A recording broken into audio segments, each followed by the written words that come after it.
It's your boy Gsluke here with our DFS fades and sleepers for this week's Sanderson Farms Championship. Hopefully there's not too much background noise here. There is a literal hurricane going on outside, so hunkering down. Hopefully the power doesn't go out, but going to bring you this piece of content as we always do, covering the most overhyped and overlooked players of the week. Of course, the more overhyped plays will be my fades, the players that I think you should consider avoiding in large field contests because they're being a lot higher owned than they should be. And then on the flip side, we've got our sleeper picks, the guys being a little bit overlooked, our diamonds in the rough per se that I expect to be a little bit higher upside that people are giving them credit for and could very well be the keys to success in some of the large field GPPs. That's the idea here. Not going to delay it all. I mean, again, we got the hurricane going on outside, so I don't know how much power we're going to have here. Let's get this thing rocking. All right, we've got our projections up, and to begin, let's go ahead and go through our fades. At number one, we've got Denny McCarthy, who's also going to cost a whopping $9,900. That is the beginning of the problems, but it is far from the end of them. First off, the ball striking numbers. He's lost significantly in 3 out of his last 4 starts on approach. You don't like to see that from somebody who's nearly a $10,000 golfer. And on top of that, the recent form hasn't been there either. I just don't understand why Draftkings made him nearly a 10K golfer. They could have put him towards the bottom of the 9K range. Let's say, I don't know, $9,100 in between a Griot and somebody like a Davis Riley, and would have made a lot more sense. He'd probably be even more chalky too. But what, a 25th at the Fortinet? You know, there's no cut at the BMW, so a 28th place finish. I don't even know how much credit we want to give him there. A top 20 at the FedEx St. Jude is a little bit better, but still, at 10K, a top 20 is not going to be enough for us. And then 2 missed cuts at the Wyndham and the Rocket Mortgage, 2 courses that set up especially well for McCarthy. So over his last 50 and last 24 rounds, it's pretty much identical. He's doing everything with the putter. He's losing off the tee, losing a little bit on approach, and that is consistent over his last 24 rounds too. In fact, the shots gained metrics are eerily similar over both of those ranges. He's been very consistent, very much so on brand.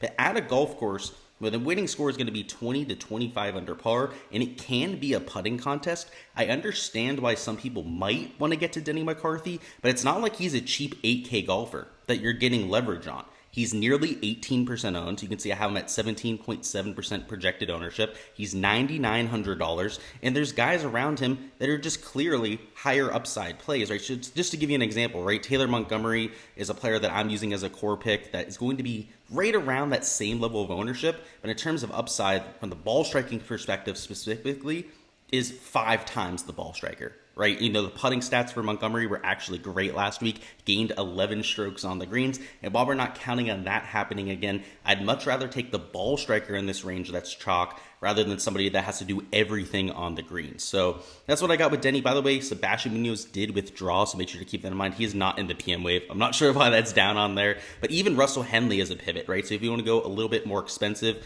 actually get into that 10K range. A Russell Henley, a much more reliable ball striker than somebody like a Denny McCarthy, are all people I'd rather pivot to. And it's not like they're lower owned, right? Russell Henley's still getting plenty of attention. Same thing with Taylor Montgomery.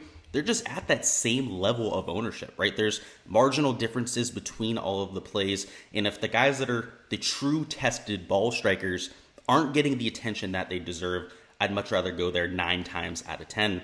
Next up, we've got ourselves Scott Stallings, and this really comes down to his Tour Championship. And I know looking at a single event sample size can be a little bit misleading from time to time, don't get me wrong, but he lost over 12 strokes on approach. And I'll say that again, he lost over 12. Yes, you heard me right, 12.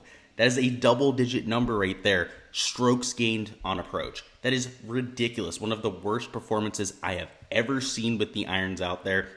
There was something clearly wrong with him. He had plenty of water shots, which contributed to that, a few of them on the same hole. But over the 4-day stretch, I mean, he averaged losing 3 strokes approach per round. And that's not something that's going to happen on one hole or even over a 3 to 4 hole sample size. That is sustained not excellent. Sorry, I don't even know the word for it. Sustained failure at that point for somebody like Scott Stallings.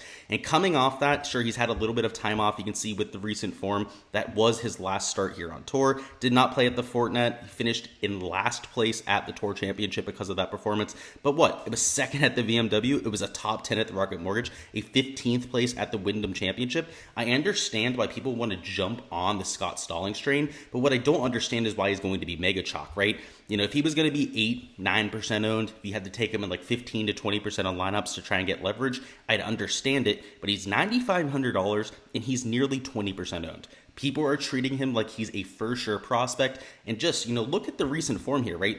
Last place last time out. I mean, that speaks volumes for the type of volatility that he brings to the table, but also missed cut at the St. Jude. He's been great in spurts, but he hasn't been consistently good, right? That's something we know about Scott Stallings, is that he's a volatile mofo. So for me, going to be a fade. Anytime you get Scott Stallings at really inflated ownership, I'm going to have to think twice about playing him, particularly when it's not the best course fit. I mean, Sanderson Farms, it doesn't really prioritize one skill set over another, but he doesn't putt particularly well on Bermuda. I mean, the shots gained stats, at least outside of the Tour Championship, have been pretty decent of late, but he's not a bomber off the tee. He's not going to gain a bunch of strokes in that category. I just think there's better spots to attack a Scott Stallings, namely when he's lower owned and also going to be a little bit lower priced. I just don't think this is the time to dish him out.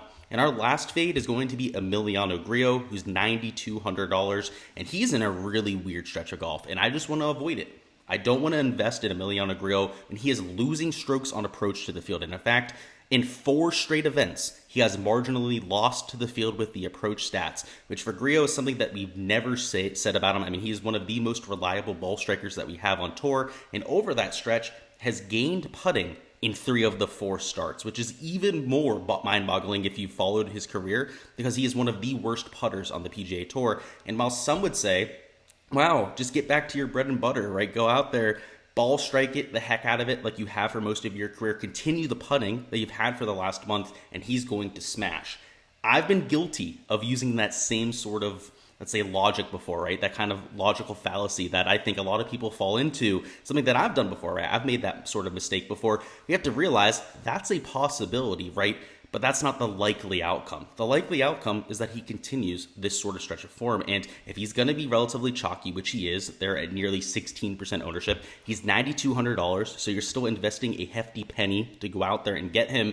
I just don't think it's worth it. And you can see the recent form here. He's been chalky over this stretch, but it was a 25th, which wasn't nearly enough at his price tag. A top 20 wasn't even enough there at the BMW. A 31st at the FedEx St. Jude was also a very middling performance. And while he's had a few high upside finishes like the 3M Open, I mean, you have to give credit where it's due. That top 20 at the BMW actually, you know, it wasn't an optimal performance, but it was still pretty decent for somebody like Rio, particularly in that strong of a field. He's just not jumping off the page to me, right? And he's being owned like he's essentially jumping off the page. And given the fact that he's lost on approach in those last 4 starts, there is more than enough reason for me to get out there and fade him. And guys around him just frankly have a little bit more upside, right? Zane Hoot looked pretty good at the President's Cup. Davis Riley's a core pick for me. We talked about Keegan Bradley as a core pick. I mean, Sepp Straka is going to be the first sleeper pick that we talk about here in a second. Just plenty of options that you can get to as a substitute. All right, and now for our sleeper picks. At number 1, we've got ourselves Sepp Straka, $8,900. Undoubtedly too expensive for what we've seen from Sepp Straka. But the one thing I'll say about him is that the ball striking numbers are trending in the right direction. If you take a look at his record over his last 4 to 5 starts, he's gained on approach in all but one of them. Also off the tee has been a bright spot for him. And that putter, though it's been a little bit inconsistent, we know that long term, Sepp Straka is more than capable of spiking in that department. So when we take a look at the last 50 measured rounds, shield your eyes, it's going to be a little bit ugly here. He is losing, hemorrhaging, I'd actually like to say, strokes there on approach. But over the last 24 rounds, he is slowly but surely starting to come a little bit more into form. You can see gaining off the putter, gaining off the tee. Sure, the approach stats still aren't where we need them to be. He needs to be a clear positive there to go out there and compete. Over his last 3 or 4 starts, he started to do exactly that. Even when he lost strokes, it was just a marginal loss over that stretch. He has gains of 2, 3, even 6 strokes on approach over the last month or so. I like where he's trending. I expect him to be a volatile play, and he's also not getting much ownership, right? So he's 8.7% projected owned, which is one of the lowest of anybody in all of the 8K range, particularly, the top of the 8K, bottom of the 9K range. He's by far the lowest owned player there. And when it comes to winning upside, top 5 upside, we saw it 3 or 4 times last year, right? He can spike with that putter. And given how reliable his ball striking typically is, he's somebody that I want to target in a weak field, especially when he's going to be relatively low owned. Now, if Sepp Straka is going to be chalk this week at this sort of price tag, it'd be a completely different circumstance, right? I'd argue that it's a little bit too risky to get to, but he's single digit owned, and in these large field contests where we're trying to take down 20 to 100,000 other entries, that can be the absolute key to the nuts. So I love it there, Sepp Straka. Going to make you feel a little bit uneasy about going out there and playing him, but still somebody that has the upside. The course history isn't much better. He's missed the cut in all 4 trips here. So if you're looking for reasons to play him, don't look at a lot of the traditional reasons for why you'd play somebody. This is all about upside here, and it's an ugly play that you don't want to use in your high dollar single entry, right? This is definitely a large field GPP sort of play, but if you're playing 150 lineups like I do, it's a no-brainer to get to a Sepp Straka, right? Play him in, let's say, 18, maybe 17% of your 150 lineups, get leverage in that department. So if he goes out there and has that top 10 finish that he's more than capable of getting to, right? Sure, it's probably like a 20, 25 percentile sort of outcome for him to go out there and do that. If he does, though, you're going to just have a huge leg up over the rest of the field that has him there in a single digit level of ownership. Next up, we've got Gary Woodland, who also coming into this event is hitting the ball a lot better than what we've seen over the last few months. So over the last 50 rounds, you can see Woodland is still gaining on approach like we're used to seeing, both gaining off the tee, approach, and around the green. The putter has been a little bit worrisome, and over the last 24 rounds, he's trending beautifully. So if we go over here, you can see he's gaining both off the tee and approach as well. Around the green, just a marginal gainer now, but still gaining in that category. The issue has been all about the putter. And on Bermuda, this is a long-term sample size, right, guys? This is over the last 3 seasons on tour. He is a gainer on Bermuda. So if we're going to get the same ball striking out of Woodland that we've seen for the last month or so, we get him to improve on the greens, be just even, let's say, a neutral putter, let alone he goes out there and gains a few strokes to the field, God forbid. You're looking at a ceiling performance, potentially a top 5 or even a win at this sort of event. And much like a Sepp Straka, I have him just 9.5% projected owned, which is one of the lowest of even the bottom of the 8K range here. Now, when we get into the 7K, it drops off rather quickly. I mean, the median ownership here is probably right around like 5-6% when you get down to the mid 7K range. But here in the 8K range, I mean, he's half as owned as somebody like a Trey Mullinax, right? He's significantly lower owned than somebody like a Taylor Moore or even a Harris English. And I'd argue that Gary Woodland, especially the ball striking stats coming in, he is by far the best player. I mean, Chris Kirk has kind of struggled coming in. Mullinax has been pretty good on approach, I have to say that, but he's getting a lot more ownership, right? He's not going to be a sleeper pick. But guys like, Harris English, Seamus Power, Adam Hadman, Thomas Dietrich, Emiliano Grillo, who we talked about as a fader earlier, all of them are coming into this event losing on approach. Whereas somebody like Woodland, who's also the long-term better ball striker out of the pack, is coming into the event gaining with the iron play. So that's what I like to see there. And he's much lower owned than all of those other options. And lastly, the last sleeper I'm getting to is kind of off the reservation. I do not like playing Brendan Todd. He is completely a putting first player, except that of late, he has started to gain with the iron. So if you take a look at his last 50 measured rounds, which he's a very streaky player. He goes on to streaks. You can see he's losing off the tee like you're used to seeing, but gaining for pretty much fairway in, which you pretty much see all the time from Brendan Todd. He's extremely consistent. Go over to the last 24 rounds. You can see he's still gaining with the putter, close to 3/4 of a stroke per round. A slight loser with the approach play, but you can kind of live with that when you're in the 7K range as opposed to up there with Denny McCarthy, right? I mean, they're similar level putters. It's pretty much like you're getting Denny McCarthy for $2,000 cheaper and half his owned, right? So he's 17.7% owned, right? He's $9,900. You can go down here and take Brendan Todd, who's $7,600, right? More than $2,000 less expensive. And he's also, like 5-6 times less owned than somebody like a Denny McCarthy. And you're getting essentially the same player, right? He gains 0.7 strokes per round on Bermuda as opposed to like the 0.73 for somebody like Denny McCarthy.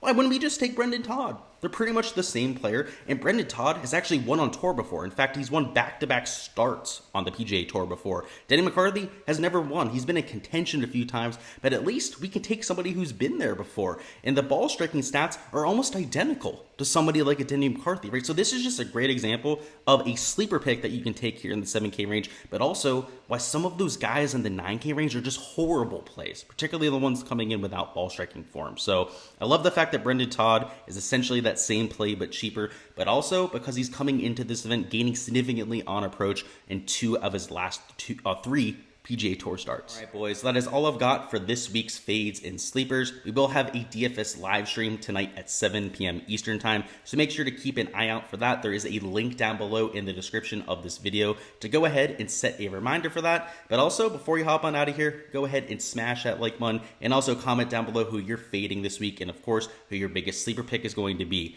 We're really looking forward to this weekend. I mean, I've got the hurricane going on, but when the golf tournament starts, we'll have that to focus on, right? It'll be a little bit less stressful. It'll be a little bit more relaxing than what I'm dealing with right now. But best of luck with all of your lineups this week. Hopefully we have power for the live stream tonight. So if I end up having to cancel it, it is probably because we lost power. But the grid down here in Florida, I mean, fingers crossed here at least, has been holding up to this point. I am on the east coast of the state, so it's not going to be nearly as windy. It's not going to be nearly as impactful as it is over there near Tampa Bay, which, by the way, if you're out there, you're in Tampa Bay, prayers up. Hopefully you guys can stay safe. There's no damage in your area. But yeah, we got that going on. So looking forward to tonight, guys. Looking forward to this weekend. Best of luck with all of your lineups, all of your outright bets if you go in that direction, and let's get this cash.